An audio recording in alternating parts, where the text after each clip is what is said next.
Bonjour Monsieur Coquerel, Bonjour. Patricia Savin, présidente de ORE. J'interviens au nom de ORE ainsi que de EPE, représentée par Annabelle. Annabelle Prin-Cogent, pardon. Mais je ne vous entends pas très bien, c'est de ma faute peut-être. Non, C'est la sonorisation, d'accord. Notre constat consiste dans le fait que de plus en plus d'entreprises intègrent la biodiversité dans leur stratégie économique. Pour autant, ces externalités, les externalités environnementales, positives ou négatives, ne figurent pas dans leur bilan. Et de même, l'artificialisation des sols n'est pas nécessairement toujours prise en considération. Notre question est donc double. Premièrement, êtes-vous pour intégrer les externalités environnementales dans les bilans comptables des entreprises? Deuxièmement, êtes-vous pour un système de compensation de l'artificialisation des sols résultant du développement urbain?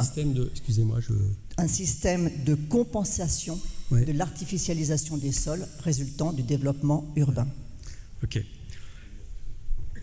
Vous me pardonnerez de ne pas avoir forcément les réponses précises à tout, parce que c'est une improvisation, enfin c'est pas une improvisation, mais je n'ai pas forcément l'entièreté du problème dans le détail, mais je vais vous répondre. Premièrement, sur la première question sur le bilan comptable, oui.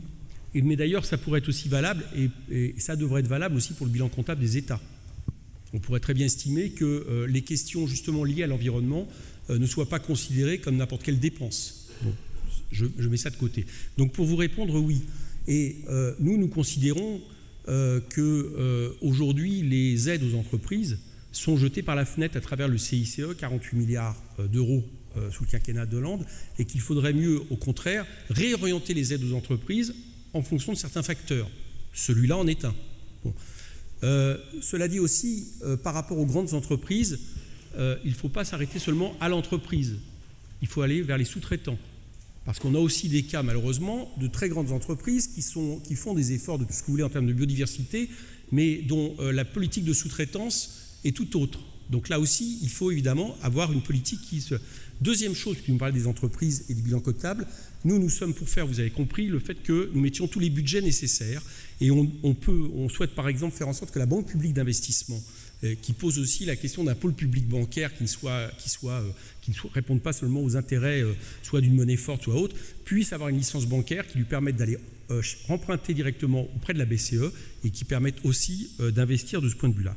Tout ce qui est compensation, là je vous le dis, peut-être que je ne connais pas suffisamment le dossier, vous me pardonnerez si je me trompe, mais je me méfie beaucoup de tout ce qui est compensation qui laisserait penser qu'on peut continuer à artificialiser les sols et qu'il suffirait de compenser. C'est la même question de ma critique sur le droit à polluer tout à l'heure. Je pense qu'on ne peut plus avoir des droits à polluer, pas plus qu'on ne peut, parce que ça c'est en ce moment imaginé aussi, avoir éventuellement des quotas transférables de pêche à d'autres pays. Par exemple, un pays transfère son quota pour qu'un autre pays puisse pêcher plus. Je pense que maintenant la politique n'est plus d'aménager, elle n'est plus de compenser, elle est d'arrêter d'artificialiser les sols. Donc là-dessus, il faut être drastique. Donc votre réponse à la compensation, c'est la sanctuarisation dont vous avez parlé tout à l'heure.